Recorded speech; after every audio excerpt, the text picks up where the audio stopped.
Hello.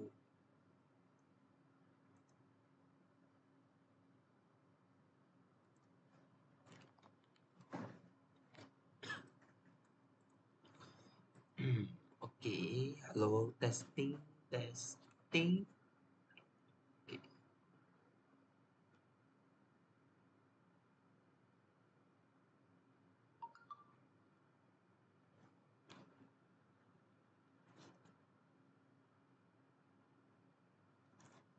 Okay. Testing mic. Testing mic. Okay. So I think now it's already 8 o'clock. Okay. So now let us begin our chapter lah. Begin our class. Not chapter.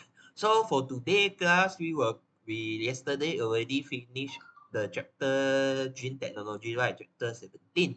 So today we will enter the last chapter for semester 3, Biotechnology. So I think if I am not mistaken, I don't know your school teacher already teach until or not, whatever. So hopefully you guys can hit it. So this chapter actually normally is talking about application lah. All about the application one. All about the application because biotechnology is the technologies, the biology and combination of biology and technology. So we use the application of the biology into our daily life to improve the daily life of the human, quality life of the human in many fields. So actually in application, so normally in our syllabus, we will learn about 4 application. Application in food, application in agriculture, application in medical science, application in forensic science, and also application in environment. So got five application you need to learn lah. So also in this chapter also is the main role. So for those who are is interesting to studying biotechnology, so normally in biotechnology university, normally you will learn all of this lah, all of these application one. So what do you learn in this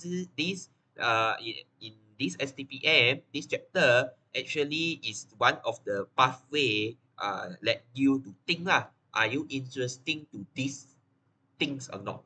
This thing, if you are interesting with it, maybe you can further study in the biotechnology field. So normally in biotechnology, whatever biotechnology, biology, biomedical science, genetic, microbiology, all of these actually will have the application. So normally this kind of application you would learn lah.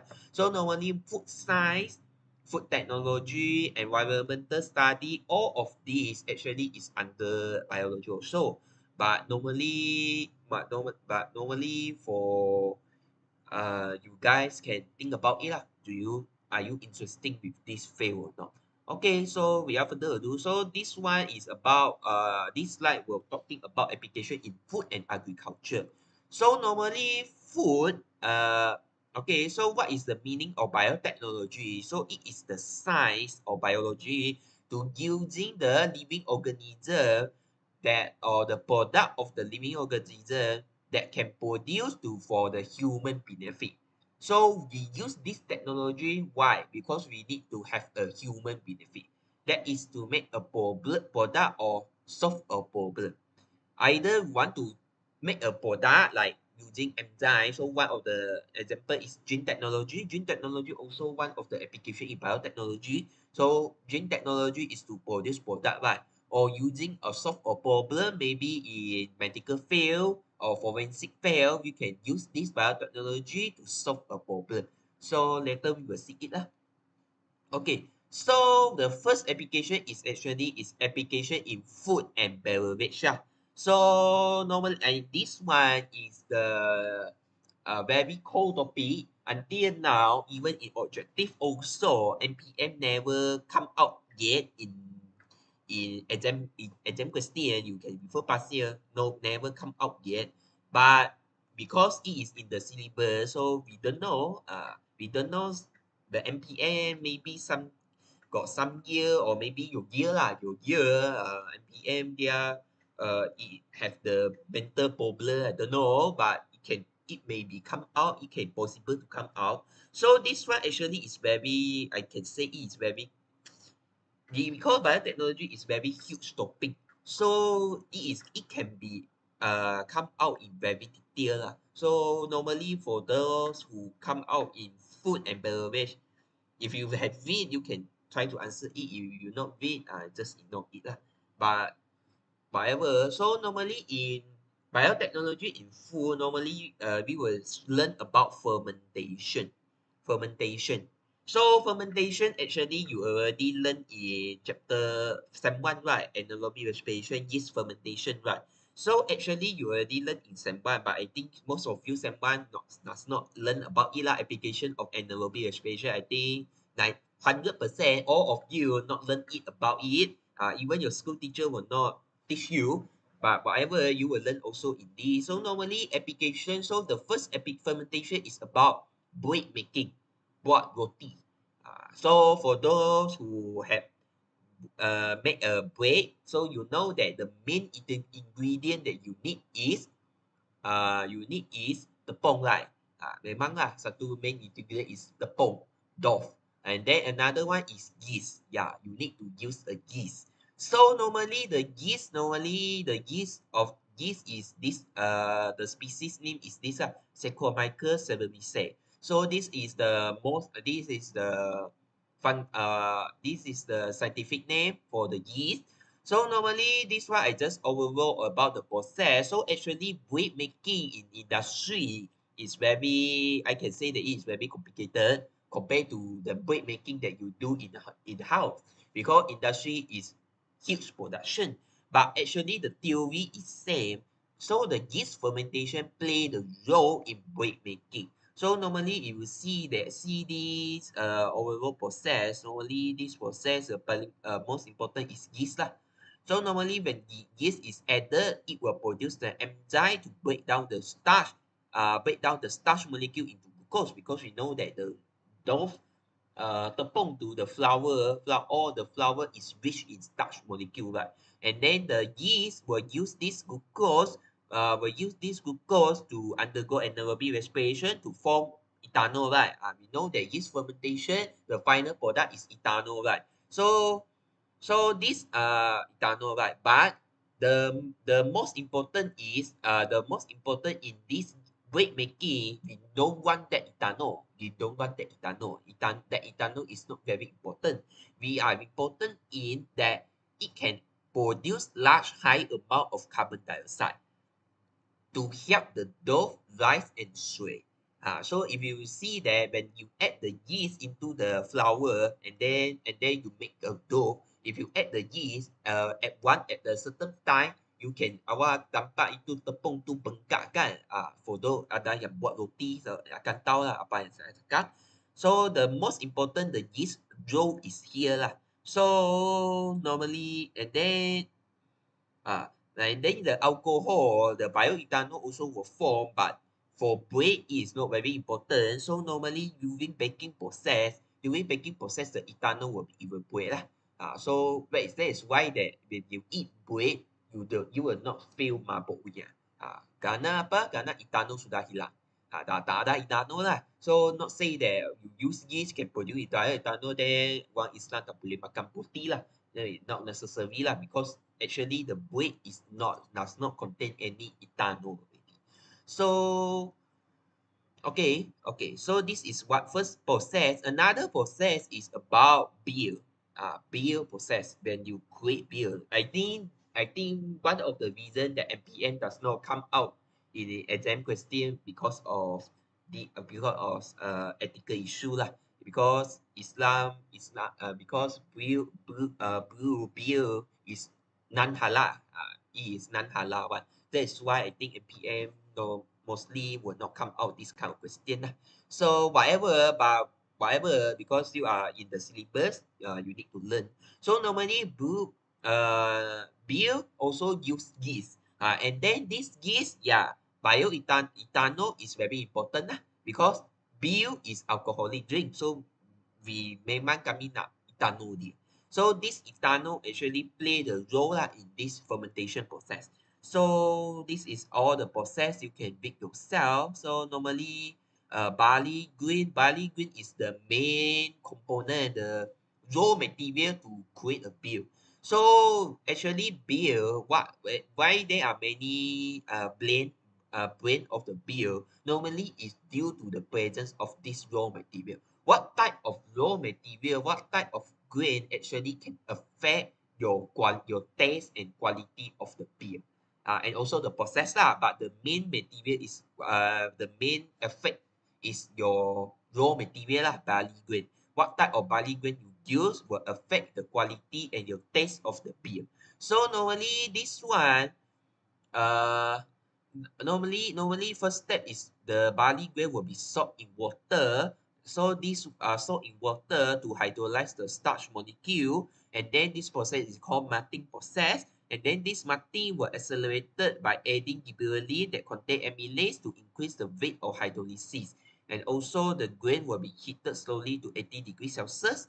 And then after that, the malted grain will be crushed between the roller through milling process. We will mount the grain lah.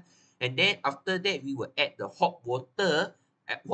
So this generally process is to extract high amount of glucose. We need the glucose.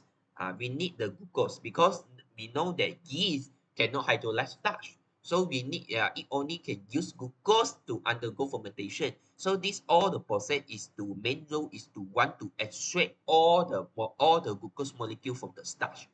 Okay, and then the further step normally hoops are added to give bitter flower and antiseptic property. So this is the one of the material we call hoops. Normally is extracted from plants. So this is the main material that give the bitter flavor, give the beer become bitter. So that is why that when you drink alcoholic drink for Chinese or Indian non-Muslim, when you have drink the beer, I think all of you already 18 years old, so I can talk about it. So when you drink the beer, you will feel that the taste is bitter, right? It's bitter taste. So that's why because of hoops, this component. Actually, there are many types of hoop also. This one also can make a beer taste all of the taste. And then after that, you don't know the concentration total solution is known as mash. So normally this mash will be remove the hoop before cooling. So the most important one is our yeast lah, Saccharomyces cerevisiae, or also another type of yeast is a Saccharomyces cabribaginaceae. So normally this one is the final step lah. After you already create the solution, the mash solution. After that, you will add the yeast so that the yeast will undergo fermentation lah. Lastly, the beer will be formed lah. So the fermentation normally not only 5 days, 5 days is a minimum lah, but normally the beer can up to several months, several months. But so the longer the period, the bitter the taste of the beer lah, and the more concentrated of alcohol lah. So okay, so the beer, this is the overall process to for beer making. Another one I think is red wine. Red wine. Red wine. So normally red wine, the raw material is using grape. The grape. Okay, normally also the first step is you need to hydrolyze all the sugar, must contain sugar, and then the solution will be treated to sulfur dioxide to kill unwanted microorganisms, and then later you add the yeast. After that, undergo fermentation, so that this process will be dependent on the type of the wine produced. Okay, so this is the red wine. And then another one I think is lactic acid, yogurt production. So yogurt production we will not use the yeast already because it is lactic acid fermentation. So normally this one is we were using the bacteria called Lactobacillus species. So for example, Lactobacillus species is Lactobacillus bulgarisus lah. So actually there are more, but the most important is Lactobacillus species lah, because we found that this bacteria can produce lactic acid through the fermentation process. So this is the diagram that you will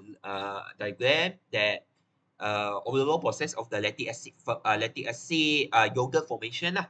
So the most important is the raw material of the yogurt is milk lah, pasteurized milk. So after you use the milk, you will heat them to kill all the organism. After you cook them, and then after that you will have the culture inoculation. Culture inoculation is you need to inoculate our microbe, lactobacillus. After that, you will undergo fermentation. The bacteria will undergo fermentation to produce lactic acid. Lactic acid. After that, the yogurt actually will be formed, and then it will be purified. Draining process lah. Draining process to remove all the undesired product that we don't want. So only the yogurt that we want.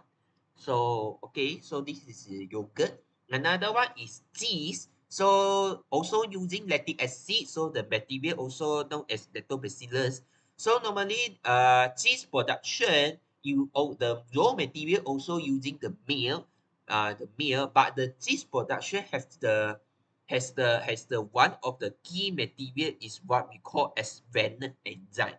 Rennet enzyme play the key role in cheese. That is why that is but the yogurt does not add the rennet enzyme. So this rennet enzyme make the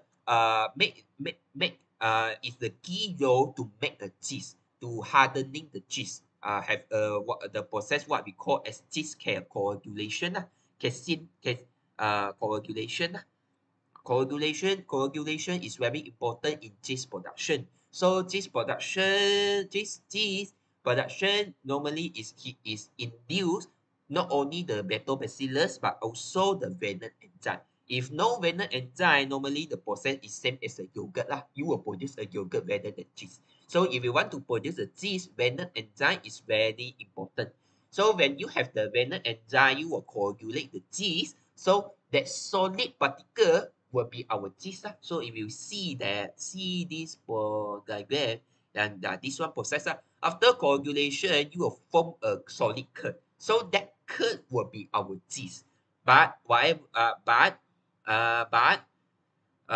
this cheese actually is just the normal cheese. So we know that there are many type of cheese, cheddar cheese, and got mozzarella, and got the mozzarella, and got half hard cheese, soft cheese, all this right. We have many type of cheese, right? So this different type of cheese actually will undergo different type of the process. So like cheddar cheese, it will undergo cheddaring process lah. So it will undergo cheddaring process, will have the other type of microbe, will be undergo cheddaring process to form the cheddar cheese. And another one, mozzarella will undergo another type of process. So after the cheese coagulation, there are many different type of process. So whatever, the most important is you need to remember rennet enzyme is very important in cheese production lah. If no rennet enzyme, no cheese lah. So after the coagulation, actually you already form cheese. But what type of cheese you want based on the different type of process. So normally for those who want to study food microbiology, especially food science or food technology, you will learn about it lah. You will learn very detailed in this process, in this all industry process or bioprocess engineering. Bioprocess engineering also have the opportunity to learn about it. Okay. Okay. And then this is all about cheese process lah. So normally if you see this one is more clear. So after coagulation process, actually you already form the cheese lah. So actually we will drain about the whey. So this whey is draining of whey. So this whey is our whey. So we don't want it. We only want this curd. So this curd is very important lah. It's very important. Actually is our cheese already. But what kind of cheese you want to bake? The further process is different lah. It is already different. So this one it will undergo moulding, sorting, pressing, ripening, and then to form the ripening cheese lah. So whatever. So the most important in cheese is the most important I need to mention. Rennet enzyme is very important. Okay. Okay. So okay, I think food is already finished. So food is just like that. So that you will learn about bread making, yogurt, beer, red wine, and also the cheese. So all of this lah. Okay, so now we go to the agriculture part. So actually agriculture is about gene technology lah. So agriculture, why we need to make a application in agriculture, pertanian. So normally it will involve in genetic engineering. We will modify the gene of the plant. So normally it is genetically engineered in plant. So what are the advantages? Normally the main advantage is to increase the crop productivity. We need to increase high amount. Karena sekarang population in around the world is increasing from time to time, right? So we need to have a high amount of crop. Kami nak banyak nasi kan. Memang kami nak banyak paddy, nak banyak crop, all this. So we need to increase productivity and also increase food security. We can modify that gene to produce more safety food and reduce the environmental impact. And also more high resistant to infection disease, improve nutritional content, and also firstly is increased knowledge of biological and geochemical process. So these are all the main advantages you need. Okay. Okay, and then this one is hybrid rice and herbicide resistant plant. So normally this one is that already explained yesterday about the gene transfer in plant. So I will not talk much at here. I already mentioned explained it. So the most important is using the genetic engineering technique lah. It will transfer the gene. So this tDNA, it will transfer this gene into this plant tissue culture. After that, this plant will be grow become mature plant. So this mature plant will contain the gene that we want. So like when we want to obtain a herbicide resistant gene, so meaning that this plant already have the herbicide resistant gene. So compared to normal plant if it opposed to herbicide, it will die. But for this plant, it already resistant it. Dia tak akan mati punya. So this is the genetic engineering part. Okay, another one is about the transgenic technique in animal.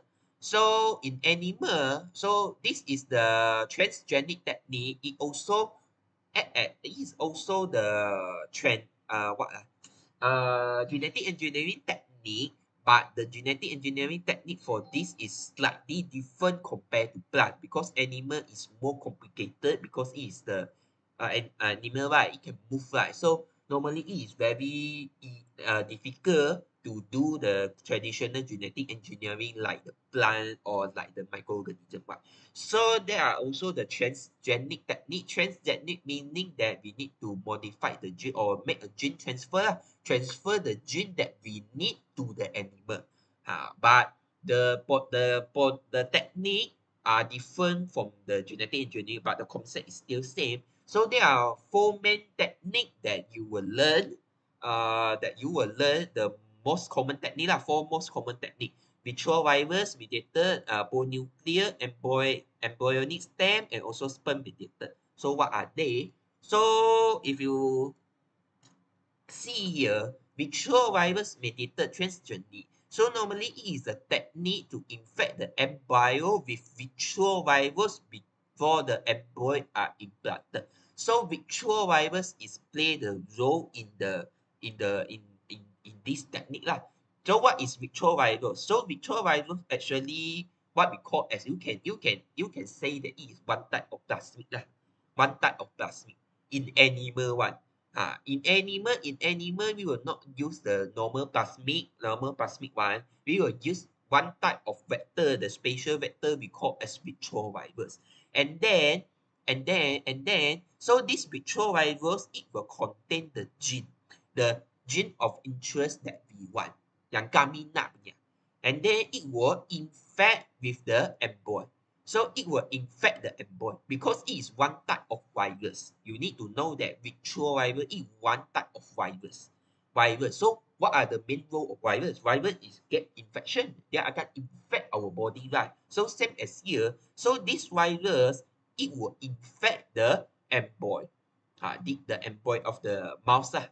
You see here, it will infect the embryo of the mouse. so that once after this embryo undergoes implantation or whatever it will go become the become the implanted mouse. So this mouse actually already contain the gene of interest that we want.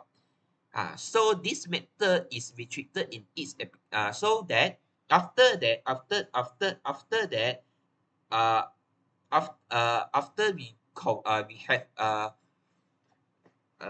what no this it will infected embryo. So and then after that it will insert this embryo will be insert back into this original punya mouse into tikus. Kan dia maksudnya dia like the in vitro fertilization. It like the in vitro fertilization.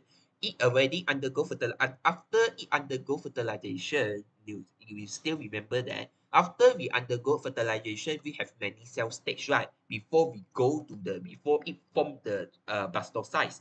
And then after that it will undergo implantation and encapsulation, right? So before it go it from the blastocyst, we already isolate this embryo. And then after we isolate this embryo, because we need to use the retrovirus to infect this embryo. So after it have the infection, we insert back this embryo into the mouse body. This mouse body, insert back this female mouse.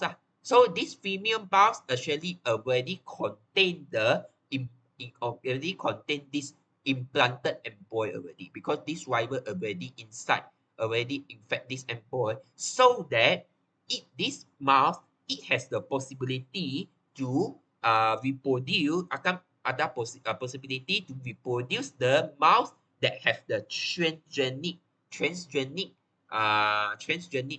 that we want, the trait that we want lah. Maksudnya macam ni lah. Ini tikus yang tengah-tengah ni adalah trait yang merah punya. Yang ni trait yang kami nak lah. Yang ada tua, bukan ada lah. Ini normal punya. So this one is the mouse that already have the transgene that we want. So for example, like the gene that change the color, change the mouse color, become black color. So this one is black color mouse lah. For example. Okay. Okay, but this method normally has the restriction because the size of the transgene is limited and the virus on genetic sequence can interfere the process. So this is not disadvantages of this technique. Another technique is the pro-nuclear micro-injection technique. Okay, so this injection normally this one it is like the in vitro fertilization technique IVF. Normally it will isolate the fertilized egg or from the female so fertilized mouse egg prior to fusion of male and female bone nucleus. So after undergo fertilization, it will isolate the egg, and then after that, it will inject 4N DNA into one of the bone nucleus. So if you see that, see that there are two nucleus, right? So one nucleus is for female, one nucleus is for male. From the sperm, and another one is from embryo. But the injection will choose only one. After that, one of the injection, so this injection it contain the gene of interest that we want. So okay. So after it inject to this embryo, it will injected back to this female mouse. And after that, it will produce the offspring.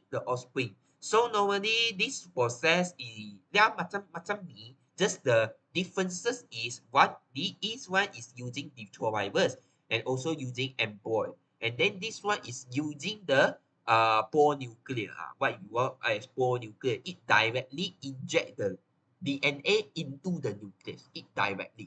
Yang ni it is using infection. Dia gunakan infection punya. Yang ni dia guna directly injection. Directly inject the gene into the nucleus, so that it can produce the offspring that contain the 4N DNA lah. Okay. Another one is using embryonic stem cell. So this one is using the stem cell. Stem cell. So this one is what we culture the stem cell. So normally the stem cell is in mammalia is blastocyst. Excuse. Okay, you isolate the blastocyst. So after the mouse undergo fertilization and then it already form the blastocyst. So this blastocyst actually is actually what actually the product the cells before it undergo implantation lah. So this cell actually after undergo implantation it will form the stem cell right. So before it forms stem cell it will isolate this embryonic this blastocyte. So that later that we will culture this blastocyte. After and then it will transfer the ES cell with marker DNA, and then we inject this transfected ES cell into a blastocyte to form the light color parents. So meaning that it is same as the like dia macam ni juga, but this one it inject to the blastocyte. It will directly inject to the blastocyte and then it will implant back to the female mouse.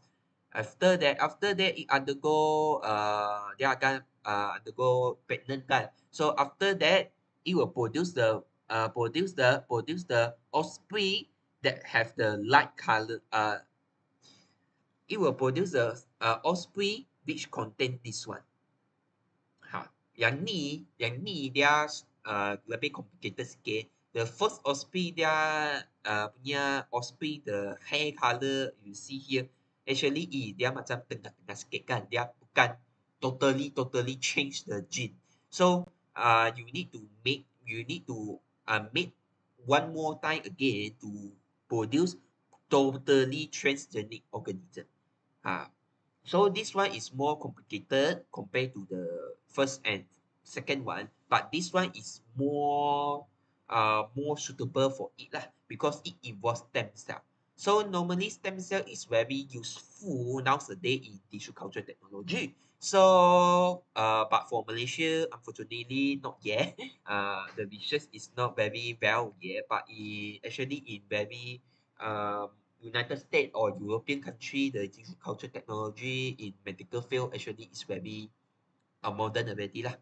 Okay, another one is sperm mediated transfer. So normally this one is using the sperm. So you will see here actually there are two way. Either you use when the sperm it is in sperm the DNA is directly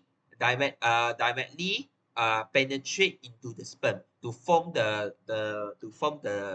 sperm that contain the foreign DNA. After that we undergo in vitro fertilization to form the transgenic animal lah. Another one is you need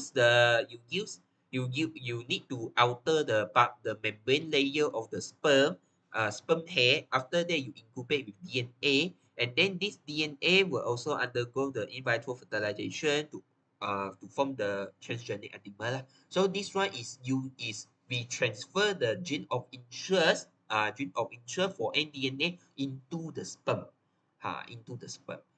Okay, so that's all for the transgenic technique in animal.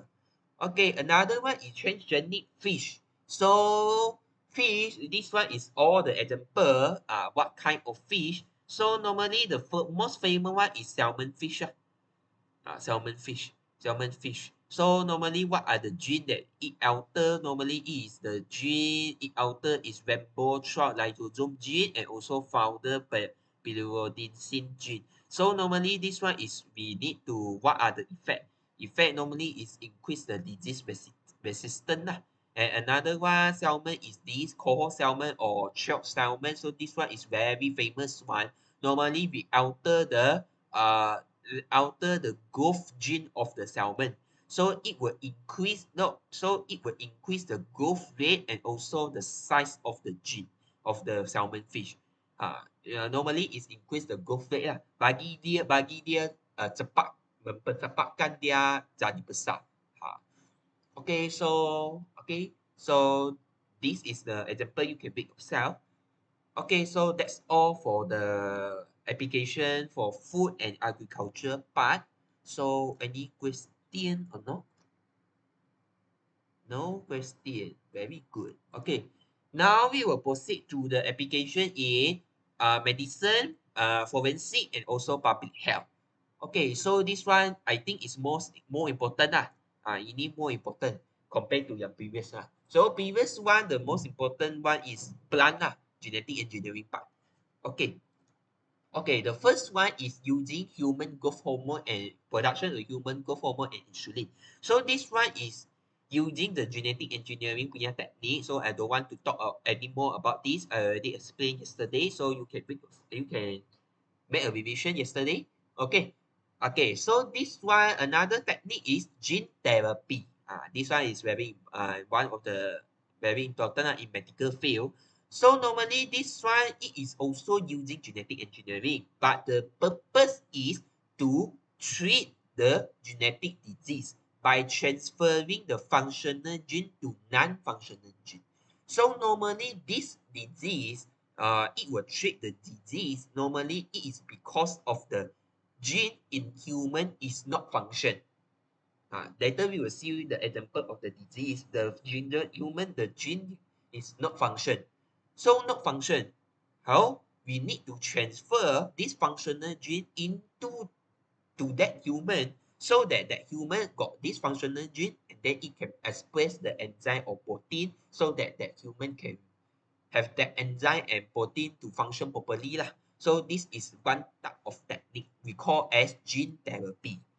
Okay, so the general process of the gene therapy is like this. So normally the general process is that you need to, because it is one type of genetic engineering process, right? So you will know that genetic engineering, the main important thing is you need have a cell. You need to have a normal cell one. Normal cell, the healthy gene. So the first step is you need to isolate the gene from a healthy person. Memang awak kena isolate punya. After that, this will act as the donor gene so that this donor gene will insert into a vector called retrovirus. This one I think right, ni yang itu tadi saya cakap kan. Retrovirus punya teknik. So this retrovirus I already mentioned is one type of the virus that we use as vector. So in this kind, the vector we use is virus, not plasmid already.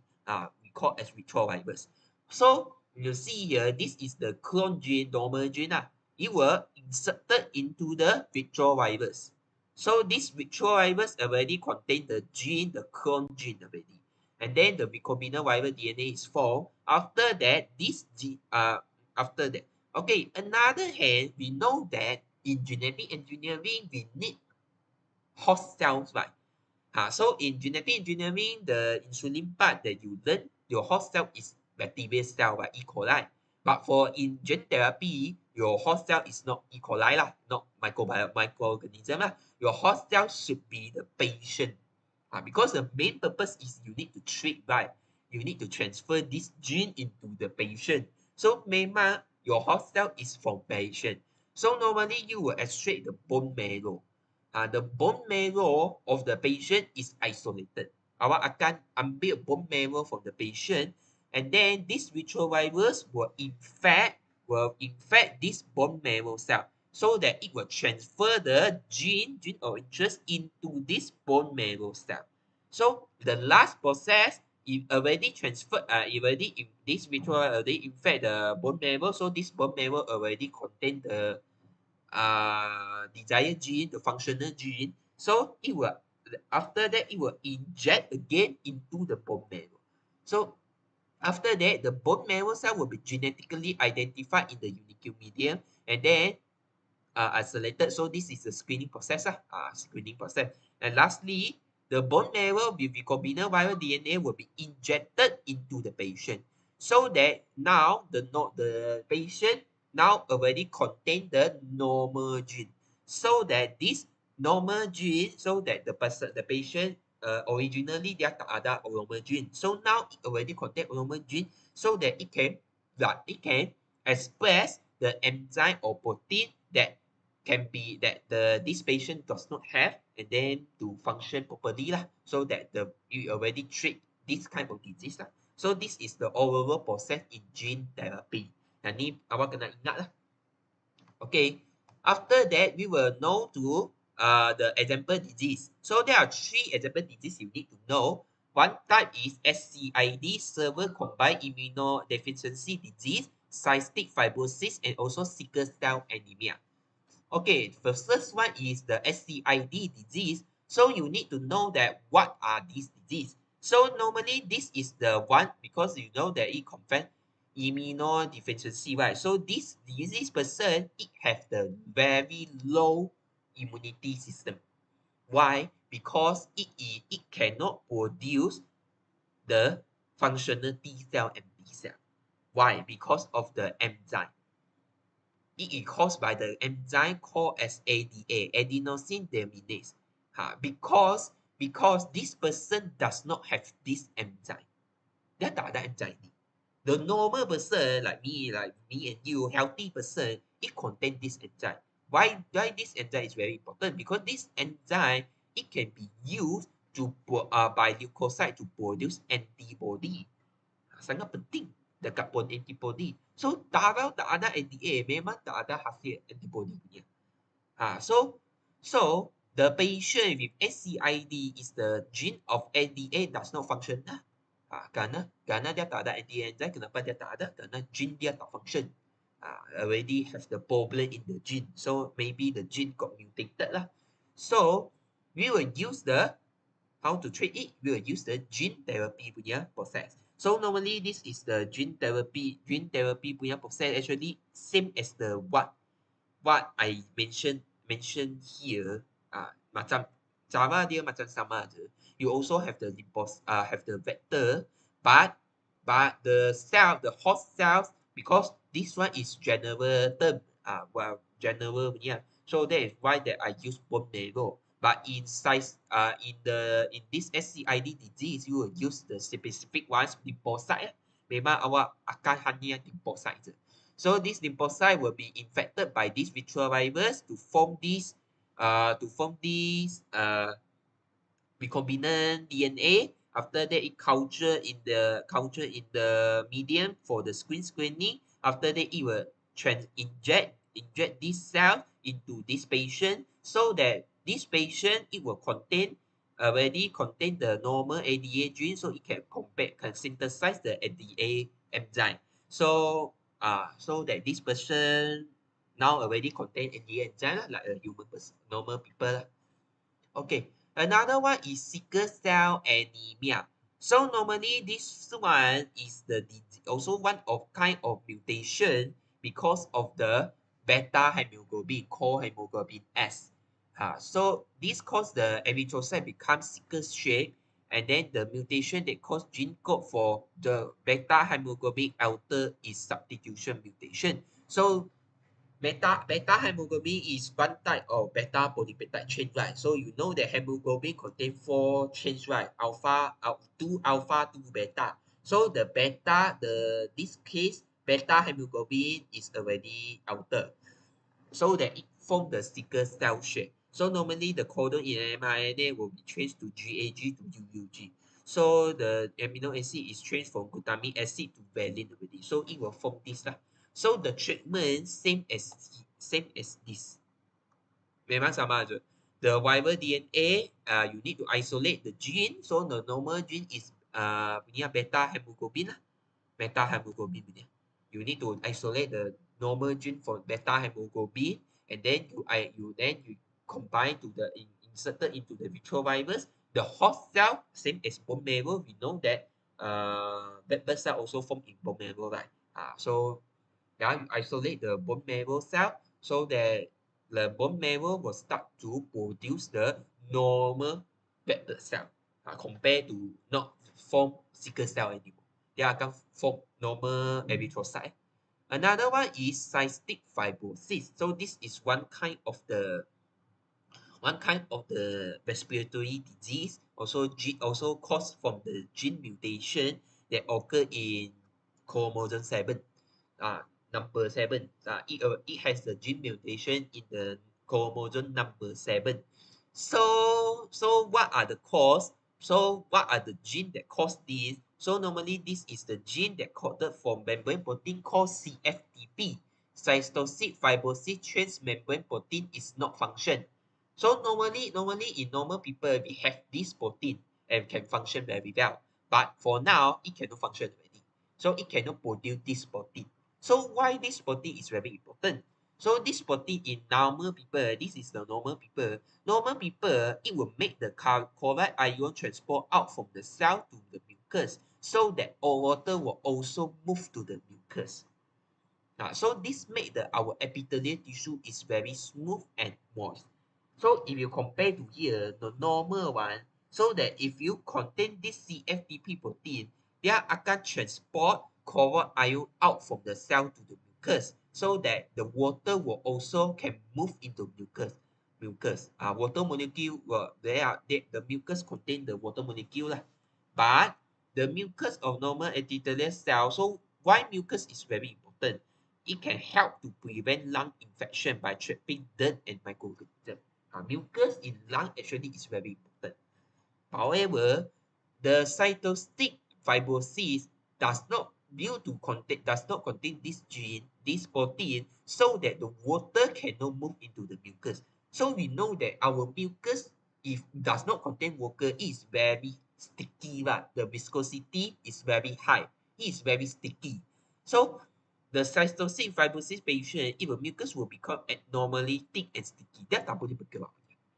Dah tak boleh bergerak benar. Dia akan form like that lah. And in more and more, in longer time, dia akan jadi hard.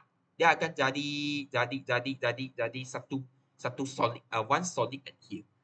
So it is very dangerous. Very dangerous. Very dangerous. So that it will cause the lung prone to infection. Because the mucus now, it cannot function normally. It already cannot function to protect the lung already. Because dia sangat sticky. Already trapped at there already. Dia tak boleh function lah. Tak boleh buat apa-apa lah.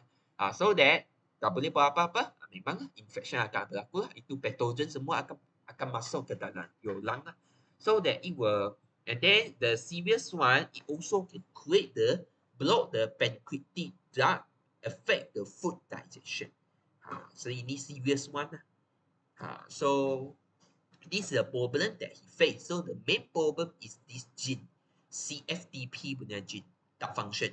So we need to function this gene. So as same as the function process that in gene therapy. So normally you will use the what we call as liposome. Liposome. The vector you is liposome, not retrovirus. Liposome. The vector you use is liposome, and then the process is same as the gene therapy process. Okay. Next one is about DNA fingerprinting. Okay. Yang ni kalau awak tengok drama, inilah. Check to check whether you and your mother is have the relationship or not. Check you and your father have relationship or not. So actually DNA fingerprinting is the laboratory technique to use to determine the probable identity of a person based on the nucleotide sequence of the certain region of human DNA that are unique to the individual. So not only check relationship, it is very important in the forensic field, especially in the case dalam case jenayah like murder sister. So you know that you got watch all that drama, right? Especially the police punya, the police inspector drama like Korean or Hong Kong inspector drama. When how the police to overcome what tangkap itu penjenayah, to catch up the suspect through the clue. So all the clue, the main clue is from this DNA fingerprinting. This DNA fingerprinting help the inspector, help the police to catch up the suspect. This is a modern technology. So that is why that when you see the drama, the murder, when you want to bunuh dia, you want to kill the person, dia akan pakai itu glove one. Because it don't want to uh, left their fingerprint or any finger or any human hair or mucus or your throat into it at the murder scenes. So normally the people that do the murder is very smart people one. Memang they are smart. But whatever they're smart because of this technology. Normally the police can catch them. Just the time problem over it only lah. Okay, so DNA fingerprinting actually the step is very complicated. So these are all the steps you need to know. So the first step is you can imagine that you are the police, you are the forensic people, forensic professional people. When there are the murder scenes at there, what are the first step you need to do? You see drama, what are the first step they do? They collect sample, right? Collect all the sample, right? Whatever hair sample, blood sample, finger sample, or got other itu small particle sample, all the sample in the scenes, semua ya kumpul. So the first step is you need to collect cell sample. After that, you need to extract DNA because we need to know the DNA sequence. Kami nak DNA je. Kami because the genetic material is DNA is inside in DNA, right?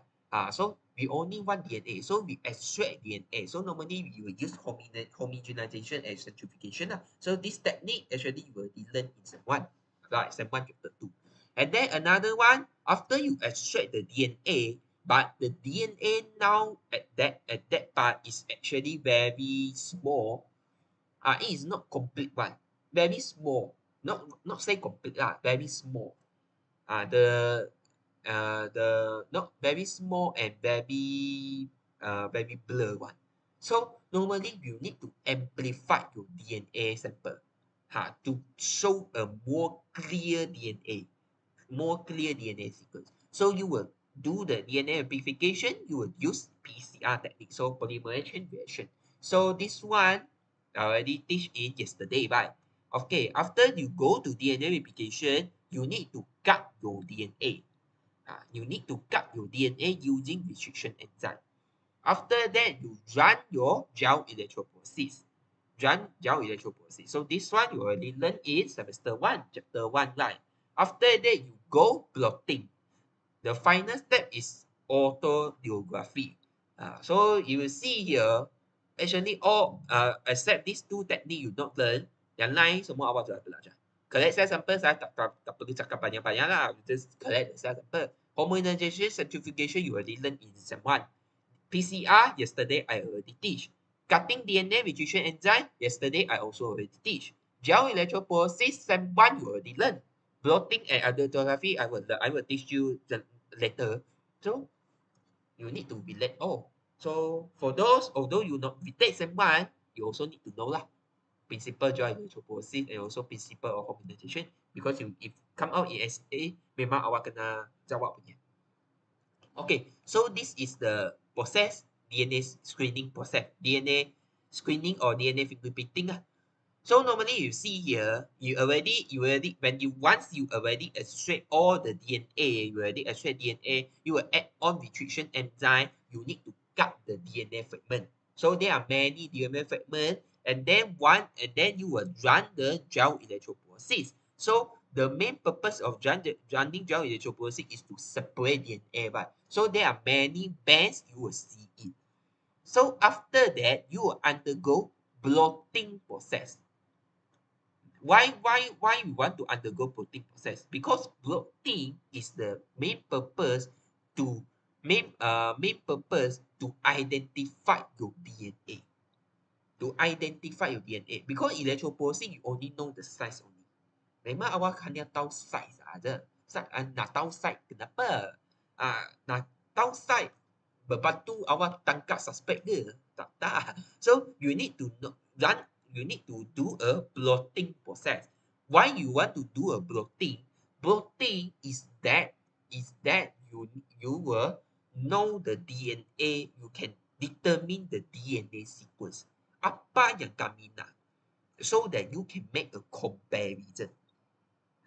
Okay, whatever, maybe you are not. Okay, so after that you undergo bloating, you will undergo hybridization with radioactive probe, and then after finally you will compare your probe with the gel electrophoresis. Okay, so bloating, what is it? Bloating normally is once you run your gel electrophoresis, dia macam photostat punya band kepada satu another image. Dia like photostat image lah. Macam awak ada satu band kan, awak photostat kepada satu tempat. Dia macam photostat. So you can see that it look like photostat. So normally bloating process is like this lah. So normally this one is the ladder. It will contain the sponge and also buffer solution, and then this one is the gel membrane. This the gel membrane that you have from the electrophoresis. After that, you will have the what main, and then you have the paper towel. So this is the paper towel, is the paper towel absorb the excess buffer, and then there are the weight product. Awak akan ambil satu benda untuk letak dekat sana to ensure good contact between gel and the membrane. So the membrane is a very important one because it will copy, macam copy information from the gel. Okay. So yang ni lebih senang kan. So you see that there are one certain membrane, right? This one membrane we use the nitrocellulose filter membrane. Dia macam membrane awak copy dekat gel tu, and then awak ambil je, memang this filter will have the band same as this gel. After that, you were using the radioactive probe. So this radioactive probe, it will contain the complementary strain from this DNA one. Dia certain probe, dia akan complementary, dia akan ada satu strain which is complementary to this DNA fragment. Ini DNA fragment punya. So yang ni adalah yang kami tahu. So if you apply in your suspect in murder condition, maybe you need to know, that certain suspect you already focus. Maybe you go to the clue, go to the relationship. After that, or you know that there are 10 suspect you target, but which one you don't know. Siapa yang bunuh orang tu awak pun tak tahu. Kerana memang awak try tanya, memang mereka cakap bukan saya kan. So how to do it? You will collect all these 10 suspect punya sample, so that you know all the DNA sequencing for that sample. After that, you do a probe. You do a DNA probe or DNA probe for here, so that when they are the complementary to this punya gel. So this gel normally is a sample that you collect from the murder scenes. So if they are compared to each other, meaning this suspect has the high probability that kill the people lah. Masuk tu lah. So ini DNA probe, is the probe that already know. You already know the DNA sequence. After that, you just want to compare it. Either tak sama. Kalau sama, memanglah awak boleh cakap lah, ini suspect have the high possibility is the people that kill the people. Ini adalah orang yang membunuh mangsa. So inilah teknik dia. So that is why that we want to do a substance block. So this one is to detect the sequence, to detect the DNA one. Want to detect the DNA. The purpose is here. Okay, so these are all about the general step lah. So ini very important. Dia pernah keluar dekat essay question. Dia keluar how PCR. How PCR very important in forensic field. How to membantu to police police. So inilah step dia, but you need to focus more on PCR lah.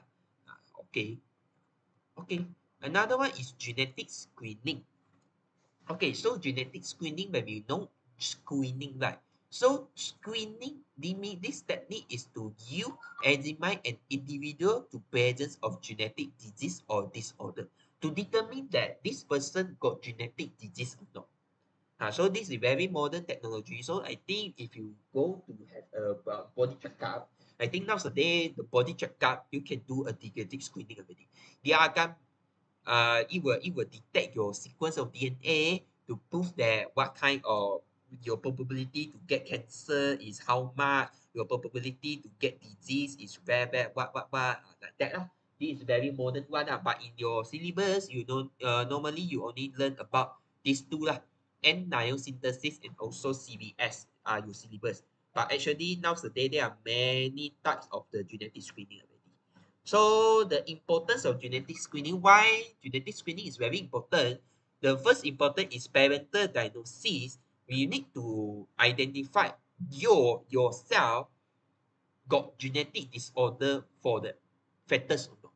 Ada tak awak sepatutnya you actually although you look like healthy but maybe you are the carrier. Carrier diagnosis. Carrier diagnosis. Maybe you are the carrier. You are the carrier.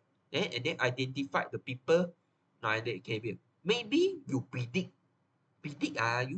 your prediction to maybe for now maybe you are now does not have genetic disease, but maybe in future maybe you will have. So prediction lah. So okay, and then in our syllabus we only learn these two, synthesis and also chronic villus sampling. So normally these two is only more focused on the fetus lah, baby punya fetus, not the human like us, not the human lah, fetus one. So okay, so this is the process. So you will see here N9 synthesis and CBS. So these are the process. So normally the N9 synthesis is a parental test carried out to obtain information about health of the fetus. So it is the parental test to carry out to obtain the information about the fetus. So normally when the people already pregnant, dah pregnant kan, sudah pregnant, so dia akan ambil amniotic fluid. Why because amniosynthesis? Because amnio是 due to the amniotic fluid. Dia akan ambil the doctor will inject to your perut awak, perut ibu to take out the amniotic fluid. So normally this one cannot done in early stage. Normally it will end at 15 to 16 week Karena dia nak factors dah ada factors and also dah ada amniotic fluid. Kalau tak ada amniotic fluid, if too early, amniotic fluid is not much yet, so you cannot do this test. So that the sample of this test is amniotic fluid. So you test this amniotic fluid. After that, why you need to test this? Because amniotic fluid contain the fetal tissue. Amniotic fluid, why you don't want to directly take the tissue from the fetus? But because there are many ethical issues. If you slightly ada apa-apa je, nanti itu fetus akan mati. Because this is very high risk punya test punya. But for now is already normal lah, especially in United States. Okay, after you take the sample, the amniotic fluid, you will undergo centrifugation to isolate the DNA. You will isolate the DNA, and then biochemical and genetic test will be performed lah. Awak akan undergo several biochemical and genetic test. So, however, karyotyping need the amniotic cell can be cultured for the lab for several weeks. But if you want to do a karyotyping, so karyotyping is you want to determine the chromosome number or chromosome gene punya. You cannot directly undergo centrifugation. You need to culture in the lab first. Bagi dia in the lab first. bagi dia chromosome semua tu chromosome semua tu become mature first. If not, you will not get the result lah for the karyotyping. And then the dividing cell from the culture can be karyotyped to detect the chromosome abnormality. Okay, so the use of enzyme synthesis. So normally this one is to detect the chromosome number abnormality like Down syndrome, or not only Down syndrome, all the sex disease, Turner syndrome ke, semua itu boleh check punya. And also can check sickle cell anemia, that there is such disease, neutral tube defect, and also cystic fibrosis. And also you can determine the sex of the fetus, and also this produce normally safe from needle injury and lower risk to miscarriage. So this one is more lower risk compared to this. Why? Because yang ni CVS is directly take the sample from the fetus tissue. So this one is a test obtain information about the health of the tissue of the fetus. So if you see here, it can be out in 10 weeks. So dia lebih awal sikit, 10 minggu ke 10 sudah boleh buat. So normally this one is more highly risk because it will take the sample from the placenta. Chronic villus locate at the outer layer of placenta. So if you see here, dia ambil chronic villus. You still remember your semester 2 punya the chronic villus. We know that chronic villus is finger like projection, right? So this is the placenta for the fetus part, right?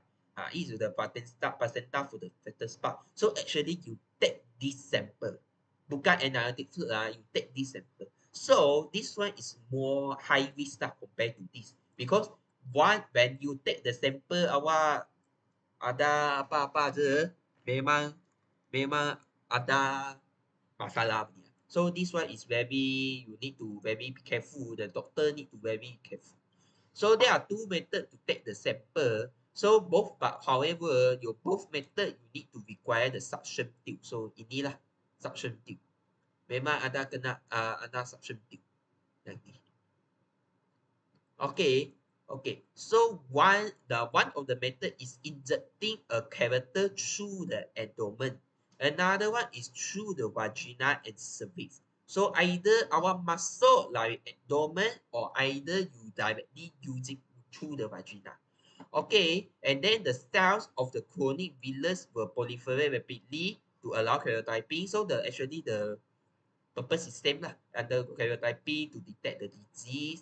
So normally, but however, the main difference is the rate of miscarriage is very high lah, compared to amniocentesis. So, so what are the difference between these two? So normally the main difference is the amniocentesis is more early, more late compared to CBS. CBS minggu ke-10 dah boleh buat, but amniocentesis awak nak tengah tunggu sampai minggu ke-15. And then the sample is amniotic fluid, CBS and third is chronic villus. And then you need to done amniocentesis is inserting a needle. Awak insert a needle punya. Daripada abdomen. Insert through the abdomen. But CVS not using the needle, you are using the suction tube, and then you can either pass through abdomen or pass through vagina. So abdomen yang ni lah, perut awak, maybe your perut ataupun dari vagina, your cervix or vagina. But for the amniocentesis hanya perut awak lah, abdomen je lah. Dia tak perlu guna vagina punya. Tak perlu. Okay. Another one, miscarriage. Miscarriage is for the amniocentesis is more lower rate, but CVS is more higher rate lah. And then the cell in meiotic symbiosis need to paste in culture medium before karyotyping. But for CVS, you can directly do karyotyping already. Why? Because CVS you take a tissue. you directly ambil tissue je. So tissue already contain nucleus, all of that. So actually the chromosome already major lah. Compared to M-niacin, it is amniotic fluid. So normally the amniotic fluid is contain the amount of tissue is very small. So you need to culture it. You need to grow the tissue first. Okay, so it can detect the fat on neural tube and also RH blood group. But for this CBS, it cannot detect this one. Neural tube and also RH blood group. Dia tak boleh detect punya. CBS. And also lower rate of accuracy in detecting genetic abnormality. But when you want to detect the genetic abnormality, CBS is more higher lah compared to N-niacin synthesis. CBS you want to detect the abnormality, chromosome number or the genetic disease. CBS is more accurate lah compared to M-niacin synthesis. Okay, so I think that's all for the genetic screening. Okay, the last one is about the public health diagnostic kit. So what are the diagnostic kits? So diagnostic kit actually is a biotechnology tools that used to detect and identify specific biological molecule or marker in the various sample. So meaning, so yang macam awak buat detection lah. Macam awak detect blood sugar level, like you do the that you detect your blood sugar level, detect your urea level, like to do a medical checkup lah. You do the medical checkup, the tools that you use is diagnostic kit. And then the example that you already learned actually in semester 1, chapter 4, enzyme technology, biosensor. So, I think I don't want to talk much, right? Ini awak dah belajar. Biosensor. So, biosensor, you know that biosensor is an analytical device that function to analyze the sample in the presence of specific target analyte. So, depends on what are your sample, what are you analyze. So, if your analyte is want to detect blood glucose level, so your analyte is glucose lah. If you analyze, you want to detect the uric acid, yeah, your analyte is uric acid lah. And then you want to detect the urea, so your analyte is urea compare. Depend on what type you analyte use. So normally you know that your biosensor contain three components, right? Bioreceptor and also transducer. So bioreceptor is the main component that it contains immobilized enzyme, right? It contains the immobilized enzyme. After that, it will undergo the physiochemical signal change, and then it go to the transducer. So this transducer dia akan baca signal to change this chemical signal into the electrical signal, so that it will display the result in computer form. Okay, so normally, any general section I already explained. So normally the advantages is reduce the risk of error in diagnosis, reduce cost when biosensor are mass produced, less time, you can take a very fast result, and also less chance of sampling being lost or contaminated. Okay, so this is the biosensor application lah. So biosensor application not only in the medical field, actually can determine soil quality, food quality, drug discovery, toxin, water monitoring, disease, and also environment lah. So there are many applications, not only in medical field, also have medical and all of the application lah. Okay, the last one is about the oil decomposing bacteria. So this one is about environment one. So there are one type of bacteria, it can decompose oil one. So normally this is the bacteria that able to break down and metabolize hydrocarbon, including various type of oil and petroleum compound. So this one is very important nowadays because we know that our ship, our business when you run a when you awak jalankan international business, your ship itu ship is very important, right? So the ship maybe it can produce dia akan keluarkan semua minyak petroleum kan dekat laut. So ini memang membahayakan environment, membahayakan biodiversity dekat laut lah. Affect the marine ecosystem and also biodiversity in the laut or in the sea. So So there are one type of bacteria, it can decompose all this petroleum. So these are all the example. Bacteria, Pseudomonas aeruginosa, Thalassolitus olearians, Olispera, Antarctica, Echinorex, Bocomones. Oh, you memorize one you pick one one which one you see you think it easy to memorize you can pick one to memorize. So more again banyak lagi lah actually but this five is the general one lah.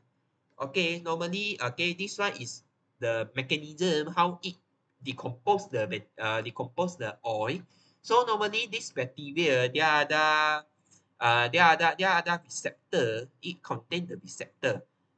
Contain the receptor that can decompose all the oil. So there are the regular of bacteria can attach to the petroleum oil, and then there are the biosurfactant, but that can be secreted by bacteria to emulsify the petroleum oil. And also there are the receptor molecule, either is protein, lipid, or other protein, lipid, or other type of small molecule that can uh, adhere the petroleum molecule. And also the some aromatic isopolysaccharide surface prevent the bacteria from attaching to petroleum cell. So the most important one is this lah, biosurfactant, because this one it will emulsify maksudnya dia akan degrade the petroleum oil. Yang ni paling important lah. Okay. Okay, so there are many factors that can affect the decomposition rate, either physical, chemical, water pressure, or water temperature. So normally physical is based on the nature of the oil. So when your oil is very slick and there is less surface area, yeah, your degradation is very slow lah. But when your oil is very light, not very thick one, yeah, your degradation is very fast. And then your chemical component, normally when the hydrocarbon chain is unbranched, it will be degrade completely lah, very quick lah. But if for the branch structure, yeah, it still can degrade, but the time consuming. And then water pressure, so normally at very high pressure, the degradation might have been expected to be quite slow. So in high pressure environment, normally in deep sea lah. Kalau in deep sea, memang bacteria ni dia tak boleh buat kerja sangat baik lah. And also water temperature, yeah. What water temperature? Normally, yeah, the bacteria will be degrade more quickly in warmer punya water. So that's all for this chapter. So saya dah ajar semua lah chapter ni. So any question for this chapter?